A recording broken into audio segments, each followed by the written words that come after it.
Hey, it's Benji Cole, son of Al Cole from CBS Radio and host of the syndicated talk show, People of Distinction. The talk that gives you an in-depth view of some of the most dynamic, intelligent, and successful people on the planet. Run to our website, alcoleenterprises.com for more info. Email me directly through benji@alcoleenterprises.com if you'd like to get involved with what we have going. And as always, please continue to like and follow our broadcasts. People of Distinction is an internationally syndicated show solely due to the love and support that you all continue to show. We're available across all major podcast distributors, and like I mentioned, people, if you keep following, we're going to continue to put out the content. Now sit back and strap in because we are delighted to showcase this next guest on our network. And on the line with us today, we have the impressive Randy Lee Higgins, PhD. Now we're going to be discussing Randy's incredible book, Salvo, Answers to an Apocalypse. Man, I'm telling you, this is one you want to add to your shelf. When we begin talking, you're going to understand why I say that. It's Amazon, it's Barnes & Noble, a lot of other places. Most importantly, check out his personal site, Randy Lee Higgins, PhD.com. There, you're going to gather more information on Randy, more information on this impressive book. Hyperlink set up to take you to the purchasing pages. Man, I'm telling you, it's a one-stop shop. Again, that's Randy Lee Higgins, PhD.com. And people, listen, it is an absolute pleasure to have Randy here on the line. Like I mentioned, man, start doing research on this book and you're going to understand how compelling it is. Imagine receiving a text, not from a friend or a family member, but from your future self, right? A survivor of the apocalypse with a message so urgent, it had to be written in a state of divine clarity. Well, that's a compelling question there, and it's something very worth pondering. And that's exactly how Randy's explosive new book, Salvo, Answers to an Apocalypse, that's how it came to life on a cell phone call, delivering mind-bending truths about the end of the world and why it just might be the beginning of you. Sit back, man, strap in and get ready because today we're diving into why the scariest thing you'll ever face is also the way out. Here we go. Randy, first and foremost, man, welcome to People of Distinction. And thank you very much for being a guest with us today. How are you doing, sir? I'm doing great, Benji. Fantastic. Man, listen, it is a pleasure to have you here, Randy. Your book is beyond compelling, okay? And listen, I know you know this, right? So I'm preaching to the choir here. But your book, man, it offers something that I think is both remarkably entertaining while at the same time really offering a lot of room for some introspection, right? For us to really reflect on ourselves, forcing us to look within and asking some pretty deep philosophical questions, man. So let's dive down the rabbit hole, man. Taking the seatbelt off, and we're along for the journey. Here we go. First and foremost, Randy, let's start off with the foundation, man. Tell us a little bit more about yourself and your background, please. Okay, sure. I grew up in the Blue Ridge Mountains of Virginia. And my dad was a police officer and eventually became sheriff. My mom was a housewife, full-time mother. A quiet, rural area. Mm-hmm. And ended up going to California to do my doctoral degree. I always knew I'd come back, but I liked California a lot, so I stayed there as long as I could. But eventually, I did come back to Virginia and lived here for a while. And then my husband died in December of 2020, and I wasn't sure what I was going to do. So I was talking to my dad, and my mom at the time had advanced dementia. And he said, he said, we could really use you here. So I moved back here, and right now I'm in the same house I grew up in. Mama died in October of 23. Mm-hmm. So, and it was a beautiful death for her, and I was so glad that I got to spend that time with her. And now it's me and Daddy and the cat, and we're doing all right. We make a good family, so it's nice to be back home, completed the circle. I love that, man. Listen, that's beautiful, Randy. Okay, and nothing but continued success. I really do mean that. Nothing but continued success for you, for your loved ones. And also especially that cat, right? Now, listen, I've always been more of a dog person myself, Randy, but I love animals across the board, man. So they're all fantastic in my book, and they're definitely all welcome here. And without further ado, man, let's jump into this amazing book, Salvo, Answers to an Apocalypse. Tell us more about it. All right. Yeah. I've always written books. My first book was in the 5th grade. I wrote a collection of horror stories. And the teacher said that they were so scary she couldn't sleep that night. But that was my first excursion into book writing. Mm-hmm. But as an adult, I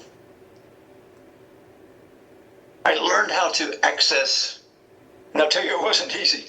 This was not something I wanted to do or set out to do, but events sort of convened so that I found a way to access very deep parts of myself, and started, you could say, channeling books when I was 21, and continued to write books, throughout my adult life. But they were all for me. They were written to me, not by me as much as to me, because they're.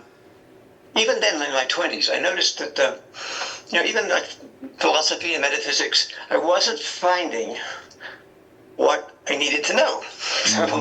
So I had to write the books that had the information that I needed.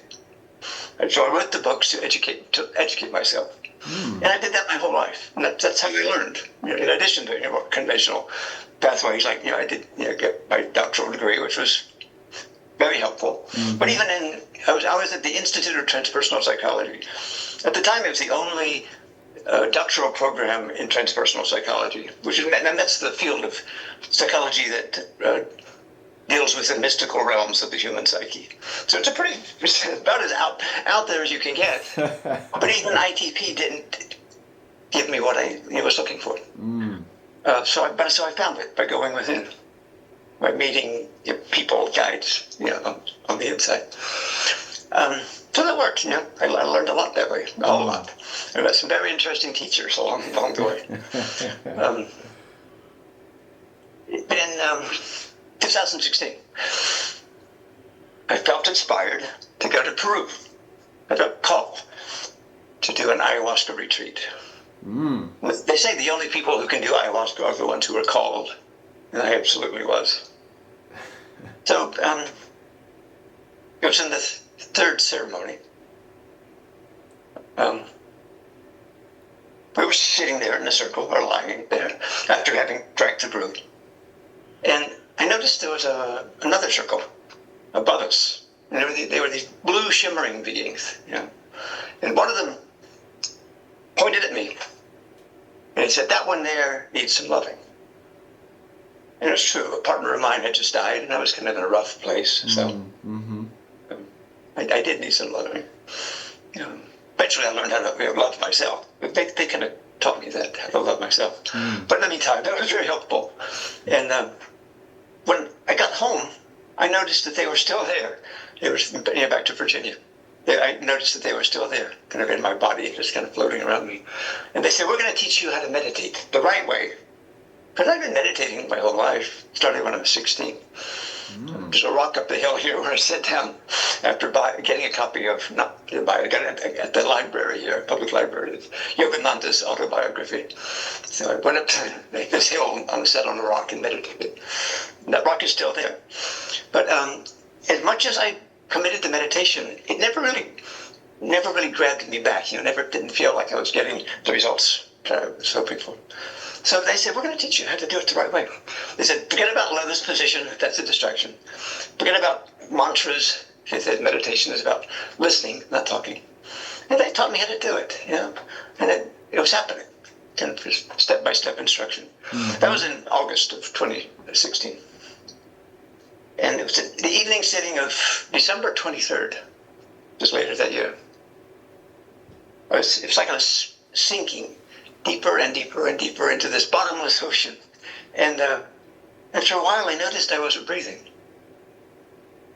And it's kind of alarming, but Yogananda and others had talked about breathless meditation. I never really thought anything about it.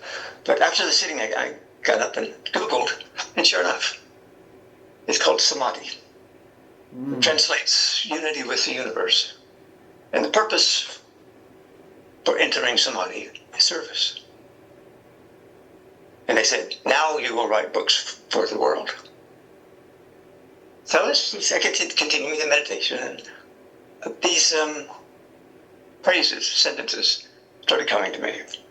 And my cat Isabella was in my lap, so I didn't use a laptop because my lap was already occupied. But there was a phone on the arm of the chair, so I grabbed my phone and it texted the message. The first one was, the next time you read a book, imagine that you wrote it, because you did. So I typed that into my phone, texted it to myself. And over the months, these messages piled up. And then they said, these messages are a book. And the title of this book is Salvo. Mm-hmm. You know what? Benji, I didn't know what that word meant. I'd heard it, but I figured it was related to maybe salvation or salve, something soothing. But when I looked it up, I was really pretty surprised. It means salvo is a volley of artillery, as in war. Like, wow. But then I thought about it, and it's like, well, yeah, we're in a difficult time now with the Earth going through what it's going through. Mm-hmm. And they were blasting information from their dimension to ours to help us, frankly, survive. So, it's a life and death situation, a lot like a war. Although simply we're only battling ourselves. That's how Salvo came to be. And it turned out to be, it got good reception. Mm. It ended up being number one in Amazon in 5 categories, and number 2 in the category of philosophy. I outsold, I'm ashamed to say this, but I outsold Jane Goodall in the category of philosophy. And I love her so much. That's how Salvo came to be. Randy, listen, man, it is no surprise to me why this book has received such a favorable reception. Listen, as I mentioned earlier in the interview, and I'm going to continue to say it throughout, man, your book is remarkable in terms of what it showcases, what it's talking about. And I think one of the most compelling aspects that I see is really how your book flips the script, right? Because you're analyzing this notion of the apocalypse.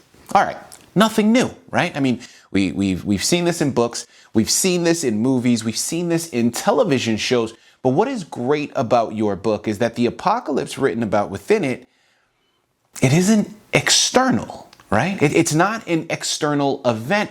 It's actually an internal reckoning of sorts, right? And I think that is so key and so original, but remarkably compelling. And that's going to lead into my next question, man, because Randy, I want to ask, why do you think humanity insists on imagining this apocalyptic catastrophe as something out there rather than something within?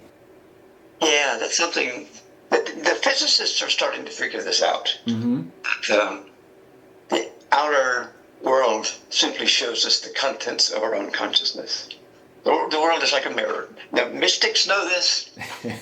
Yogananda certainly knew this, and any mystic, is going to figure this out. But the physicists do too. But yeah, you hit on something very important, Benji, and that's the apocalypse isn't happening in the world. It's happening on the inside. Mm-hmm. It's happening in us. I was going to say we are experiencing an apocalypse. What's more true is we are the apocalypse, and we're seeing what that looks like when we watch the news or just look out our windows. This is something where not becoming. It's something we're going through. The last time, I don't want to scare anybody, but the last time the Earth went through a mass extinction event was when the dinosaurs got wiped out. And what my ETs, they call themselves celestials. What they say is that the reason the dinosaurs had to get wiped out was to make room for us. And so that's what happened. So we've kind of been the top dog for quite a while now. But the tables have turned. And now it's time for us to get wiped out, to make room for the next species, which will be the celestials. The vast improvement over humanity. Humanity is necessary. Think of it maybe like a caterpillar. Humanity is a transitional species, like the caterpillar. And there's nothing wrong with the caterpillar. Caterpillars are great. We wouldn't have butterflies without them. But it's moving toward something. And what we're moving toward is becoming celestials, which are very much like butterflies. The most distinctive characteristic I noticed with the celestials is that every cell in their body and every molecule in their world, and of course the world becomes like a second body, It's exploding with joy. There's this permeation of joy with the celestials. And it's going to be worth it. It's going to be harrowing, to go through what we're going through. But it's when you get to the other side, it's like, oh yeah, that was worth it. That was worth every bit of it. People, I'm telling you, listen, I'm at the edge of my seat right now, okay? This is something remarkably compelling. The celestials, the emergent species, kind of goes into the...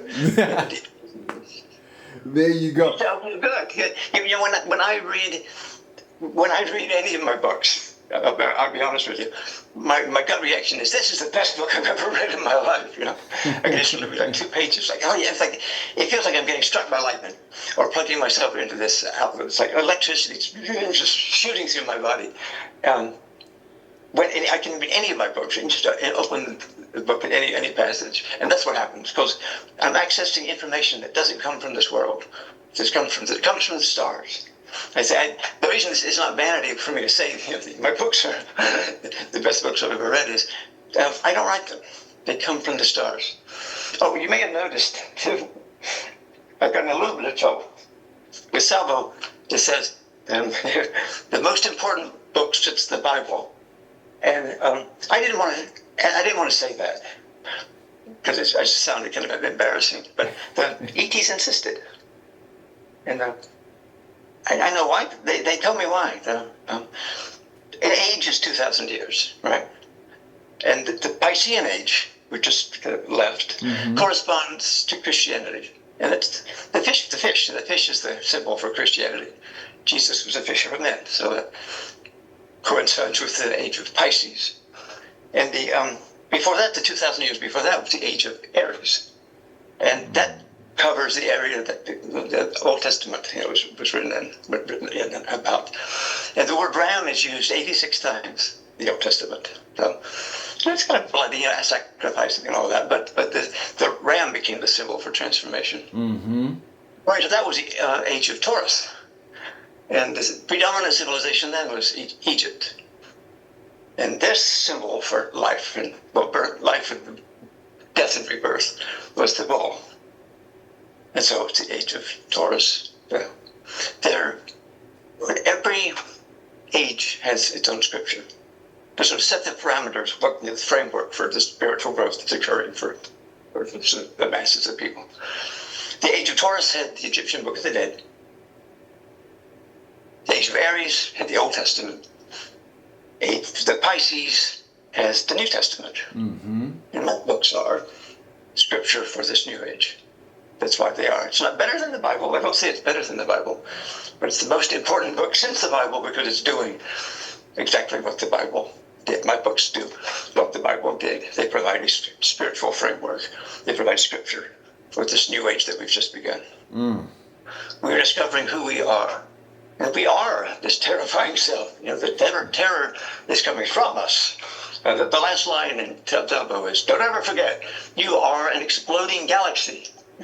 We're not people, we're life. Life, we used to be dinosaurs, we used to be humans, and now we're going to be some celestials. But we are life, and it's who we are. So there's nothing to fear, because the only thing you can ever encounter is yourself, unless you're afraid of yourself, and that has to be resolved. The way that is resolved is by learning to embrace yourself in all of your horror, just to look evil in the eye and say, I love you. That's the challenge.